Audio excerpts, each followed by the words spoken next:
prior 29S, did you see like the big old mess with the flow meter and the regulator and everything?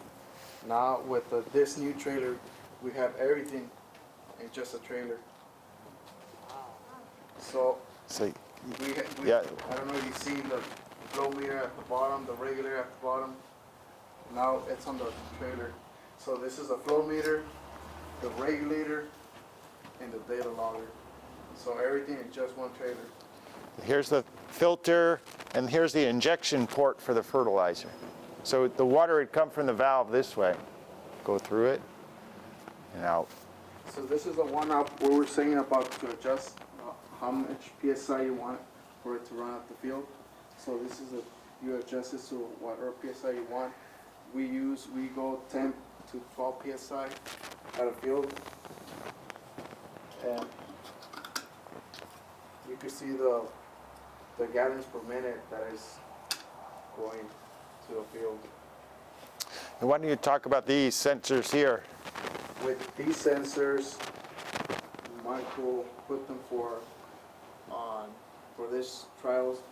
These sensors, it tells us the PSI that's upstream and the PSI that's downstream.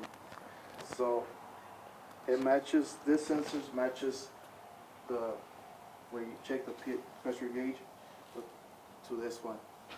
So this one was the same as this one. We're about.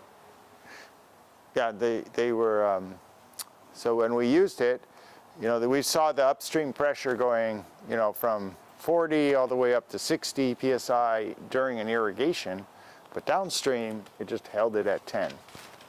And so, so we get on the crop manage, we can see the flow rate every 2 minutes, so we can see the pressure every 2 minutes. So we're really just a single step from automation, because with this data logger, and we could modify that valve. That pressure regulator is not just a pressure regulator, it's a pressure regulating valve that could turn on and off.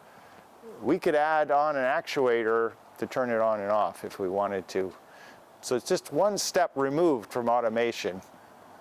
So when we have it at like a high pressure, this makes a noise that it stops working. So it could only let us the 10 psi to 12 psi. So for example, if they open a valve and we have a great pressure out here on this one, it's going to lower the pressure from the upstream, but the downstream is still going to be at the same pressure. Mm-hmm. So that. Any questions that people have? Yeah. Yes. How much fertilizer will you lose from leaching for the system? Well, we haven't measured that. What we're trying to do is certainly reduce the fertilizer use. So I don't even know how much nitrogen they put on celery, but in lettuce, I know years ago it was up like 250 pounds or more per acre per lettuce crop. And now I think we can get it down to about 150, 130 pounds. And we need to go even lower where we have high nitrate in the water. So, you know, slowly we're dialing it down. Now, when we initially reduced that fertilizer amount in lettuce, then Mark Mason, his boss, said, now we got to work on water because I can't get the fertilizer down more if we don't get the water management dialed in. All right, I'm going to ask the van that I'm in there, your group have a question you want to risk asking these two guys? Sure. Like from a marketing perspective, do you think it would be worthwhile for growers to, like, could this be like a marketing tool for selling their products in grocery stores of like, oh, like efficient nitrogen use or water use? Like, could you foresee that being something of value for consumers to know? So some of these stores, they are doing what they call regenerative. They're saying these growers are regenerative sources They're doing regenerative practices, and regenerative agriculture is the latest, catchphrase for being more sustainable. But the idea is to go one step past sustainable, actually improve the environment, with agriculture.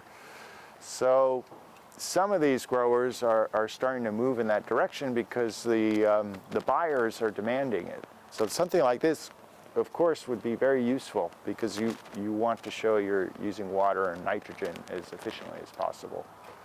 And I did want to mention, this evolved also because the state water it's called irrigation or state water efficiency and education program is called SWEEP. And so there's often $100 million available for growers to make improvements in their water management. And so working with Mark Mason, we wrote a grant. He got $200,000 to start building these.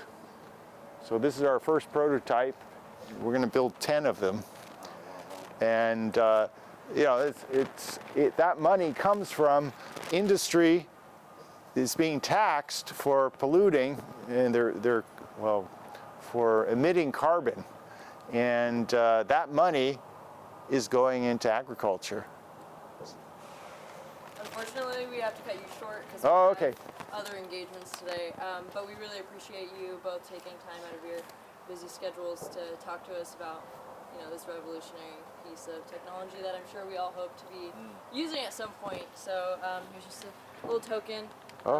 They're t-shirts. I bought 2 larges and an extra large. I don't know. Do you guys like a larger fit? Large? Yeah, thank you. We got to hit the road. Both of you guys, thank you very much for this morning here. We're very grateful there. If you could beeline us to the bathroom, we'll stop there. And then, but thank you guys, both of you, right, for everything. We're sorry it's rushed here, but that's the name.